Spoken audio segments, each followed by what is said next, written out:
Hello, welcome to this tutorial for shading. As you can see, this is for Paint to say, but it can be used for any other programs. But maybe if you're using like semi-professional program, maybe you will have to do it manually. So yeah, we will start with like this randomly colored wolf. Um, First of all, you will have to like merge the layer and multiply it. You can always use this shade option, but it's like to you know, dark stuff. You can always use any color for starting, and then you can change it, you know. But I recommend you not to use these super sparkly colors, something more like this. And maybe you can change the opacity. You will have to find the color that fits with the environment, and as we don't have any in this photo, image drawing, you can just like invent. Before anything, you have to know where the light source comes, and I will say that more or less here, you know, it's the sun, and it goes here, and then the shading goes here,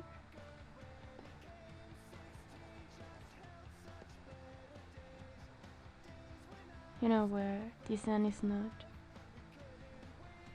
looking to, I guess. So I usually I will say this is the sun, and we will mark the shading real quick. I recommend to use the airbrush because it's like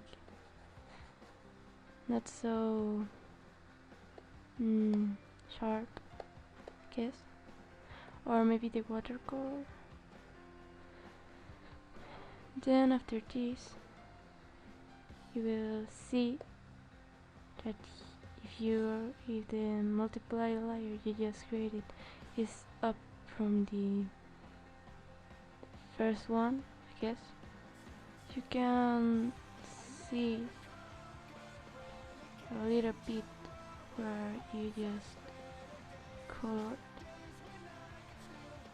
I recommend to use less opacity so it doesn't disturb you, and then you can then just erase the shading where it should go and stuff, or maybe you can just color it depending if there is too much sunlight or less, so it will be like easier for you.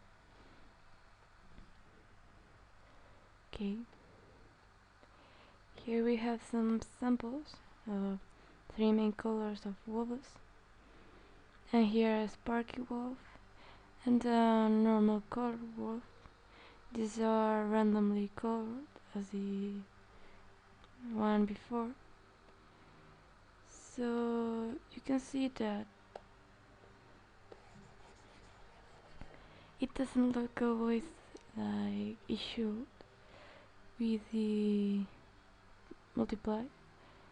With this shade you can see that it's too dark, So you can always change opacity for each one stuff. Here you can see. Okay, normally for the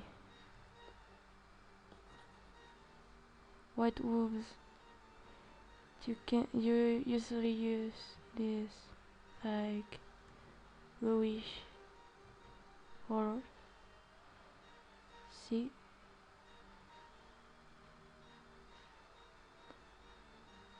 it looks like more natural, or it's better for our sight.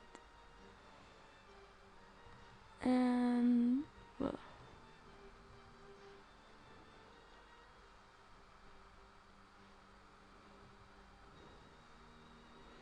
just they have to know where the sunlight comes from, the stuff. So yeah.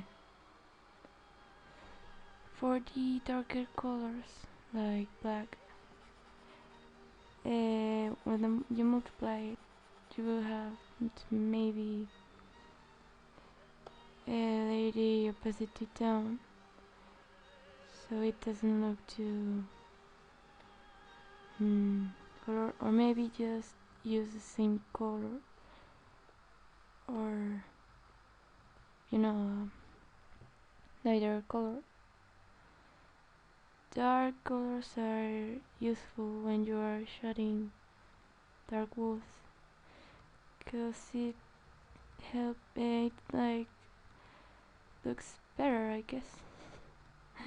you know. So yeah, here you have it. For these like brownish wolves, you can use the same technique with the darker wolves, or maybe try to I don't know, use their kind of colors. It may be this one. This one looks pretty awesome. Okay. Well, you shade it and the stuff.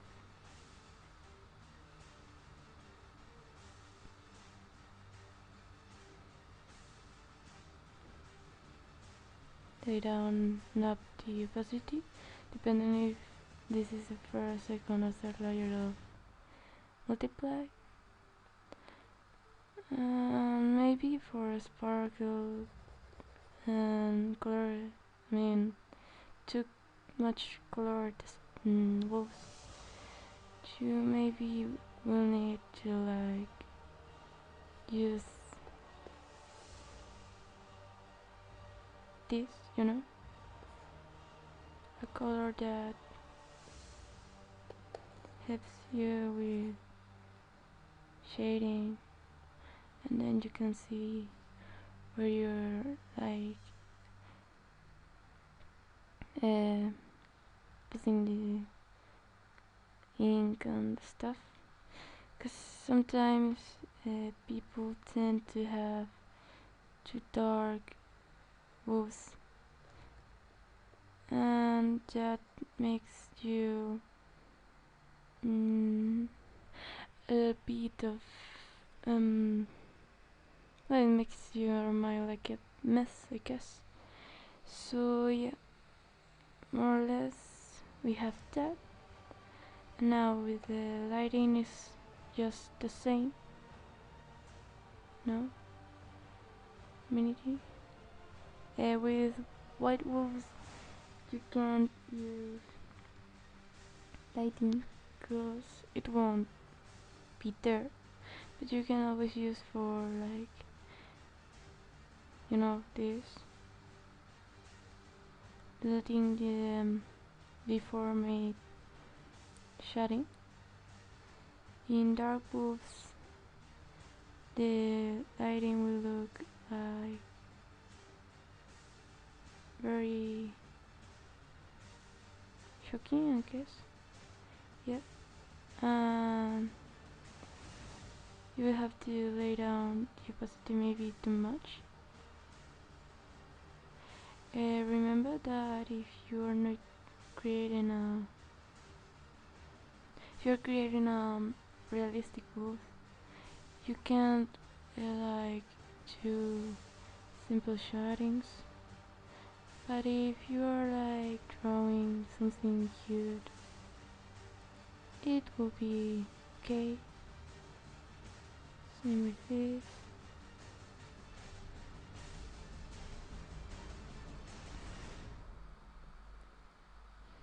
Same with these ones. If you want to make it like more natural, you can always use the airbrush to make more three-dimensional look.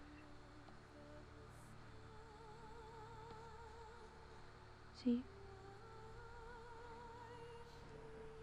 And you can use different layers of multiply.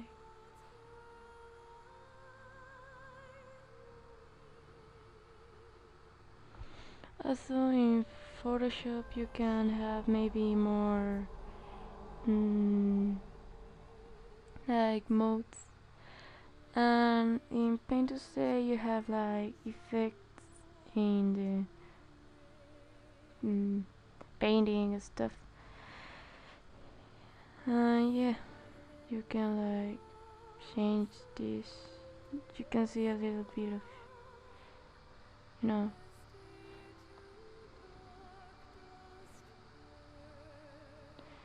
Then if you use like this, I don't know how it's called, but this effect.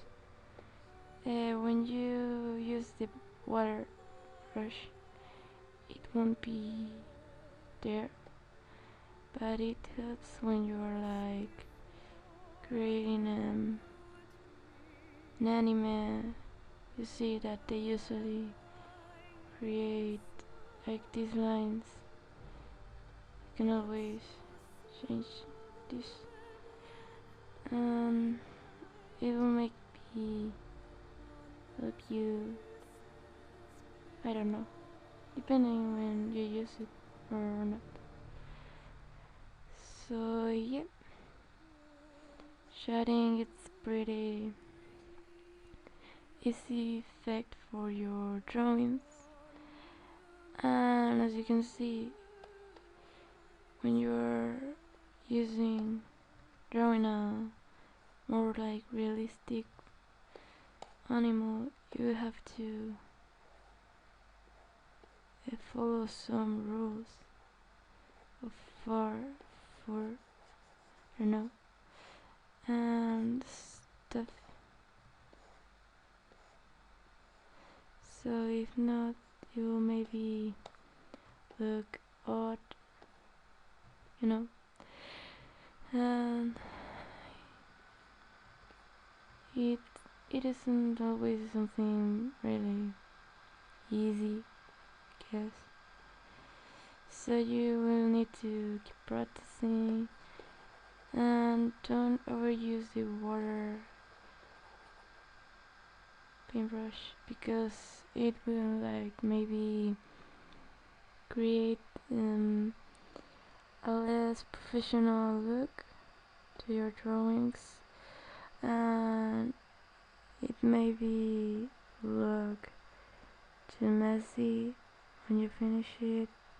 And if you're creating like a semi-professional background, the shading must be semi-professional, or this will need to look.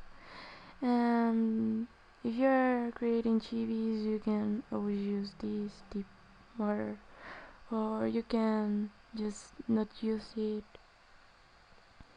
That only depends on you.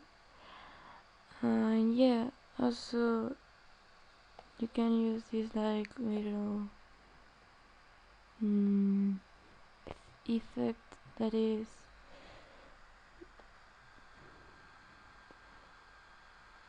here. Where is the light coming from? with this. Well, I will move this to circle color, and it will merge with the background.